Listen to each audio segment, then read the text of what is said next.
दोस्तों आ गया हूँ आप लोगों के लिए एक और अमेजिंग क्वेश्चन लेके। जावास्क्रिप्ट क्वेश्चन है, write a program to count duplicate values from an array.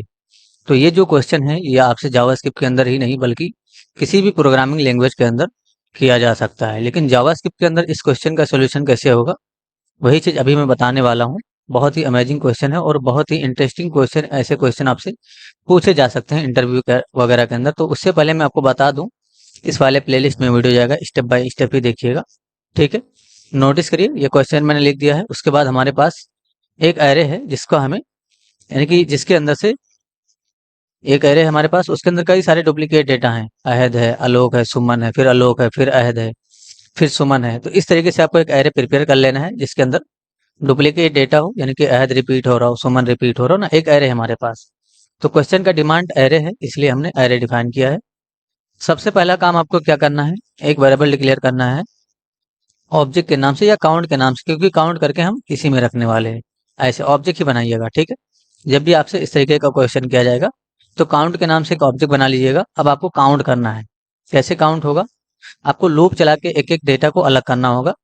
तो फॉर कीवर्ड का यूज करिए इस तरीके से, और एक वेरिएबल डिक्लेयर करिए था वैल्यू के नाम से, यानी कि और ऑफ कीवर्ड का यूज करेंगे, एरे को डिफाइन कर देंगे। तो वैल्यू में क्या आ जाएगा वो भी आप देखिए जरा। कंसोल डॉट लॉग अगर आप करते हो यहाँ पर वैल्यू को प्रिंट करते हो, तो अभी कंसोल में क्या देखने को मिलेगा, आइए जरा रिलोड कर लेते हैं, इंस्पेक्ट करके जाएंगे तो हमें कंसोल में एरे के अंदर जितना भी डेटा है सब मिल जाएगा। ये देखिए, अहद आया, फिर आलोक आया, फिर सुमन, फिर आलोक, अहद, सुमन, इस तरीके से सारा डेटा मिल रहा है। अब हमें इसको चेक करना है, यानी कि जो वैल्यू में आया है, यानी कि जो वैल में आया है, क्या इसके अंदर उसके नाम से कोई प्रॉपर्टी है, यानी कि इस ऑब्जेक्ट के अंदर कोई प्रॉपर्टी है उसके अंदर। कैसे चेक करेंगे, ऐसे इफ कंडीशन पास करिएगा और वैल लिखिए। वैल इन ऑब्जेक्ट, इन कीवर्ड का यूज करना है यहाँ पर। एक इन कीवर्ड है ये, और इसके बगल में जो यहाँ पर लिखते हैं वो एक ऑब्जेक्ट होना चाहिए, काउंट्स। तो काउंट्स क्या है, ये जो काउंट है हमारा, काउंट्स कर दीजिए इस वेरिएबल का नाम। ये काउंट्स जो है वो क्या है, एक ऑब्जेक्ट है। तो हमने क्या चेक किया, ये जो वैल है, यानी कि जो अहद आया है या जो आलोक आया, पहली बार क्या आएगा, अहद आएगा। तो ऐसे एग्जांपल से समझिए कि क्या यहाँ पर जो अहद आया है वो इस काउंट्स वाले ऑब्जेक्ट के अंदर एग्जिस्ट करता है, इसके नाम से कोई प्रॉपर्टी है, ऐसे समझिए इस चीज को। अगर है तो यहाँ पर काम करेंगे, नहीं है तो यहाँ पर काम करेंगे। तो नहीं होने पे क्या करना है, जैसे पहली बार तो नहीं है, यानी कि पहली बार नहीं है तो हमें क्या करना है, उसी नाम से प्रॉपर्टी बनाना है इस काउंट्स के अंदर। तो काउंट्स को एक्सेस करेंगे इस तरीके से, और वाइल के नाम से प्रॉपर्टी बना देंगे, यानी कि जो काउंट्स है हमारा, इस वाले वेरिएबल को एक्सेस, ऑब्जेक्ट को एक्सेस करेंगे वाइल। वाइल का मतलब क्या हुआ, यहाँ पर सपोज लो पहली बार क्या है, अहद। तो क्या होगा, इस काउंट्स के अंदर इस तरीके से कुछ अहद के नाम से प्रॉपर्टी बनेगा, ठीक है। इसका वैल्यू भी कुछ होना चाहिए। तो हम वैल्यू पहली बार जब आएगा अहद इसमें, तो इसका वैल्यू 1 कर देंगे इस तरीके से। काउंट, तो पहली बार इसमें ऑब्जेक्ट नहीं है, इसमें अभी क्या था, एम्प्टी था। ये मत देखिए इसको, मैं इसको कमेंट करता हूँ, ये मैं तो समझा रहा हूँ।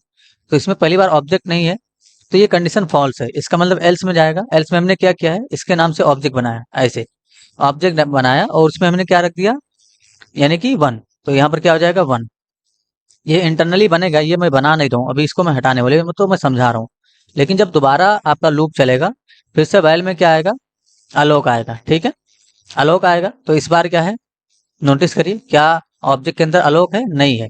अहद के लिए चल चुका है, अहद था इसलिए अहद का 1 काउंट हमने रख दिया है एल्स में डिफाइन करके। फिर से अहद आया, सॉरी आलोक आया, तो क्या आलोक है इस ऑब्जेक्ट के अंदर, नहीं है। तो क्या होगा, यहाँ पर फिर से कॉमा से सेपरेट होगा ये, और आलोक के नाम से प्रॉपर्टी बनेगा, इसमें भी 1 हो जाएगा। फिर सुमन आएगा तो सुमन के नाम से प्रॉपर्टी बनेगा और फिर इसमें भी 1 हो जाएगा, इस तरीके से, ठीक है। फिर नोटिस करिए आलोक आ गया, लेकिन अब क्या है, आलोक यहाँ पर है, तो आलोक यहाँ पर है तो यहाँ पर हम काम करेंगे, ठीक है। तो अब हमें क्या करना है, फिर से हमें काउंट्स को ही एक्सेस करना है इस तरीके से, और वैल को डिफाइन करना है।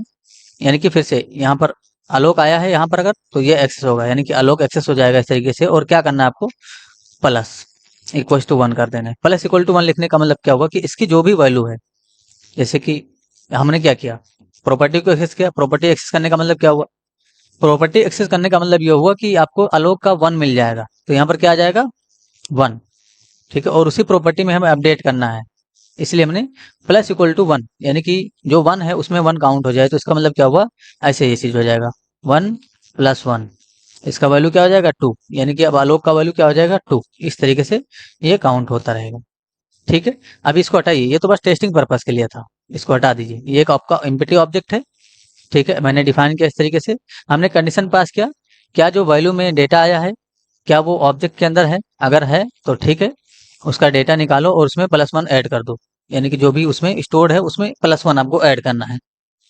लेकिन अगर नहीं है तो हमने क्या किया है, उसमें प्रॉपर्टी बनाया है और उसमें 1 को स्टोर किया है। तो +1 इक्वल टू लिखा हुआ है और यहाँ पर इक्वल टू सिर्फ लिखा हुआ है। यहाँ पर आप क्या कर रहे हो, डेटा जो पहले से है उसमें एक जोड़ रहे हो और यहाँ पर आप एक डायरेक्ट असाइन कर रहे हो। यानी कि सपोज करो पहले से उसमें 1 है तो 1 में 1 जुड़ जाएगा, ये 2 हो जाएगा। एक बार अगर टेस्टिंग करें इस चीज़ की हम, तो लूप से बाहर निकलिएगा, लूप से बाहर निकल के ही कंसोल डॉट लॉग करिएगा। किसको कंसोल करेंगे हम, काउंट्स को। तो बस यहाँ पर आप काउंट्स को ऐसे कंसोल कर दीजिए तो ये काउंट हो जाएगा। मैंने रिलोड किया, इंस्पेक्ट करके अगर हम कंसोल में जाएं तो नोटिस करिए हमें पता चल जाएगा एक ऑब्जेक्ट के अंदर की अहद जो है पूरे एरे के अंदर 4 बार है, आलोक 3 बार है, सुमन जो है 3 बार है। नोटिस करिए मैं सुमन को यहाँ से एक बार हटा देता हूँ, अभी सुमन का काउंट 2 होना चाहिए। ठीक है, देख लेते हैं।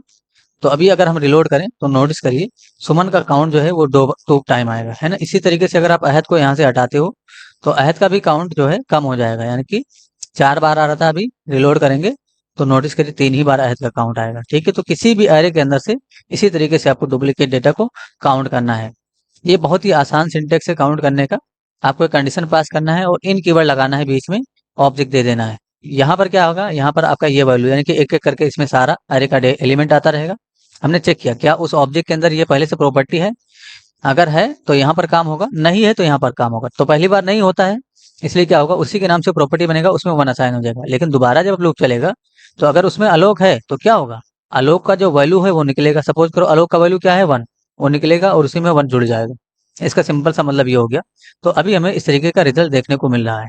यही सेम लॉजिक आप स्ट्रिंग के लिए भी पास कर सकते हो। जैसे आपके पास कोई स्ट्रिंग है, मैं यहाँ पर एक स्ट्रिंग लिखता हूँ इस तरीके से, जरा मैंने लोअरम लिखा इस तरीके से, मैं एक स्ट्रिंग लिख लेता हूँ या कुछ भी। मैं फिलहाल यही जो इस ये जो राइट अ प्रोग्राम लिखा हूँ ना, इसी को मैं काउंट कर लेता हूँ।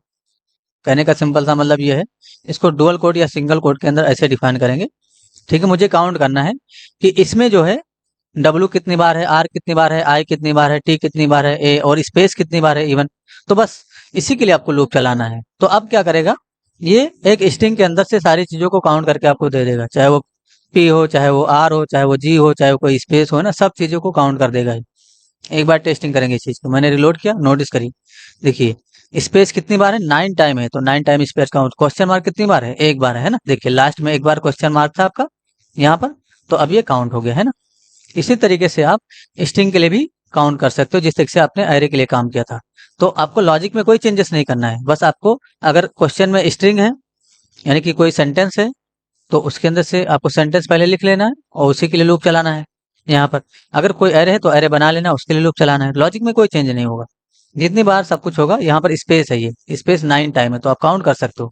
ये पहला स्पेस, ये दूसरा स्पेस, ये तीसरा स्पेस, ये चौथा, है ना, ये पांचवा।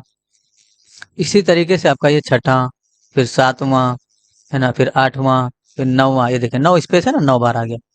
ठीक है, इस तरीके से आपको काउंट करना है। जितनी बार जो होगा वही प्रिंट होगा। टी 4 टाइम है इसलिए 4 टाइम यहाँ पर दिखा रहा है। तो आई होप चीजें क्लियर होंगी। कुछ भी इशू है जरूर पूछिए, आपकी हेल्प कर दी जाएगी। Thanks for enjoying the education of just 4 course. See you soon. जय हिंद, जय भारत।